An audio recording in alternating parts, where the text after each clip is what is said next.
حضرت علی رضی اللہ عنہ کے گھر میں سب نے روزہ رکھا۔ حضرت فاطمہ رضی اللہ عنہ کے دو چھوٹے بچے، انہوں نے بھی روزہ رکھا۔ مغرب کا وقت ہونے والا ہے اور سب کے سب مصالحہ بچائے رو رو کر دعا مانگتے ہیں۔ حضرت فاطمہ رضی اللہ عنہ دعا ختم کر کے گھر میں گئی اور 4 روٹی بنائی۔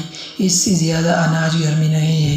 پہلی روٹی اپنے شوہر علی رضی اللہ عنہ کے سامنے رکھ دی، دوسری روٹی اپنے بڑے بیٹے حسن رضی اللہ عنہ کے سامنے، تیسری روٹی اپنے چھوٹے بیٹے حسین رضی اللہ عنہ کے سامنے اور چوتھی روٹی اپنے سامنے رکھ لی۔ مسجد نبوی میں اذان ہونے لگی، سب نے روٹی سے روزہ کھولا، مگر دوستو وہ فاطمہ تھی جس نے آدھی روٹی کھائی اور آدھی روٹی دوپٹے سے باندھنے لگی۔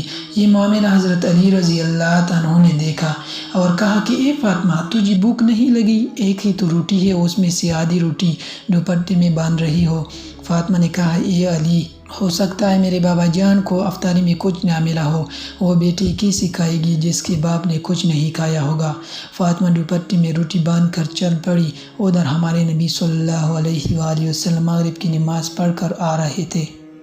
حضرت فاطمہ رضی اللہ عنہ کو دروازے پر کھڑا دیکھ کر حضور کہتے ہیں اے فاطمہ، تم دروازے پر کیسے؟ فاطمہ نے کہا اے اللہ کے رسول، مجھے اندر تو لے چلے۔ حضرت فاطمہ رضی اللہ عنہ کی آنکھوں میں آنسو تھی۔ کہا جب افطار کی روٹی کھائی تو آپ کی یاد آ گئی کہ شاید آپ نے کھایا نہ ہو، اس لیے آدھی روٹی دوپٹے سے باندھ کر لے آئی ہو۔ روٹی دیکھ کر ہمارے نبی صلی اللہ علیہ وآلہ وسلم کی آنکھوں میں آنسو آ گئی اور کہا اے فاطمہ، اچھا کیا جو روٹی لے آئی، ورنہ چوتھی رات بھی تیرے بابا کی اسی حالت میں نکل جاتی۔ دونوں ایک دوسرے کو دیکھ کے رونے لگتی ہے۔ اللہ کے رسول نے روٹی مانگی اور فاطمہ نے کہا بابا جان، آج اپنے ہاتھوں سے روٹی کھلاؤ گی؟ پھر اپنے ہاتھوں سے کھلانے لگی۔ روٹی ختم ہو گئی اور حضرت فاطمہ رضی اللہ عنہ رونے لگتی ہے۔ حضور صلی اللہ علیہ وسلم نے دیکھا اور کہا کہ فاطمہ اب کیوں روتی ہو؟ کہا ابا جان، کل کیا ہوگا؟ کل کون کھلانے آئے گا؟ کل کیا میرے گھر میں چولہا جلے گا؟ کل کیا آپ کے گھر میں چولہا جلے گا؟ نبی صلی اللہ علیہ وسلم نے اپنا پیارا ہاتھ فاطمہ کے سر پر رکھا اور کہا کہ اے فاطمہ،